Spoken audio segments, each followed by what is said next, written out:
Winter came late here in Cottonwood, but it did come, and with it kind of screwed up my plans of using the porch for growing microgreens.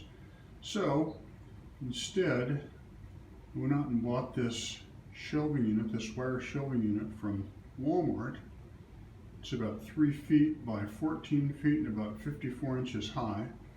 Fits right in a little space I've got in the dining room here, in between the wall and the sideboard. Fits in here perfectly. And now I've got controlled temperature in here, and the microgreens are happier. The microgreens are happier because of the temperature, but they just don't get enough sunlight in here, and they were still spindly and they'd fall over, and it wasn't working very well. And actually, they were starting to do that out on the patio even before it got too cold because they didn't get enough sunlight out there.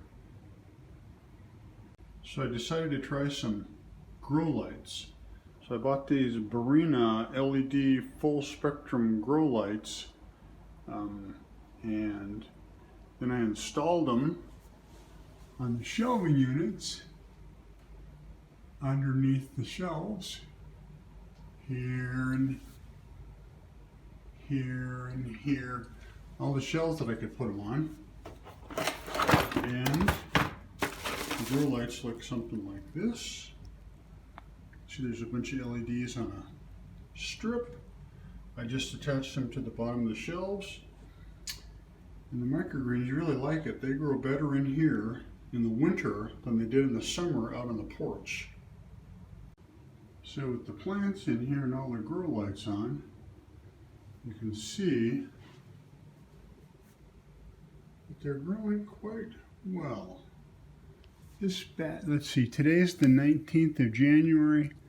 This is broccoli. It was planted on the 7th to the 19th, 12 days.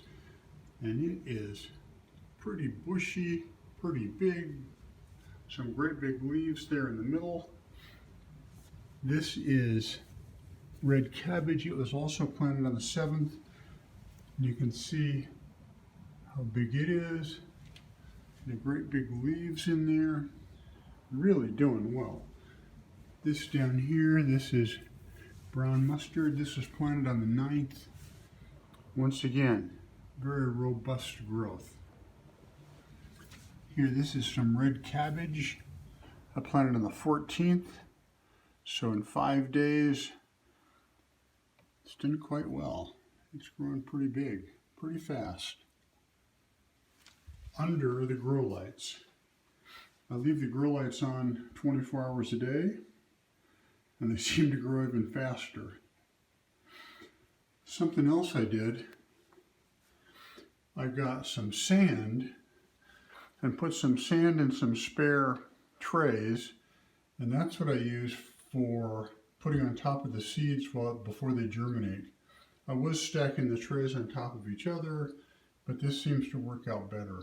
You can put however much sand in there you think you need for the weight, and I put those trays to store them. I put those trays on top because I don't have any light up here. So I highly recommend using grow lights. They weren't too expensive, and using a metal tray indoors if you've got space for it, because the microgreens are doing really well.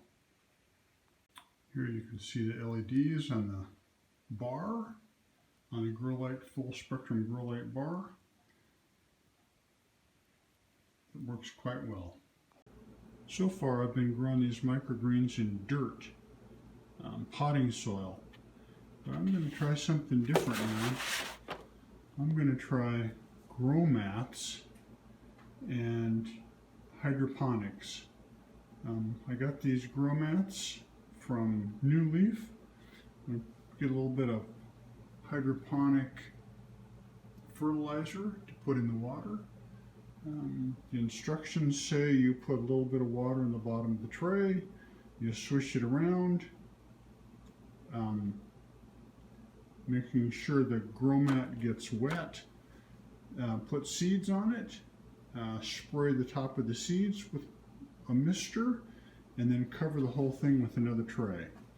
And we'll see what happens. This would be great if I can do away with dirt, although I've got a bunch of dirt out there. But it'll be interesting how these grow mats work.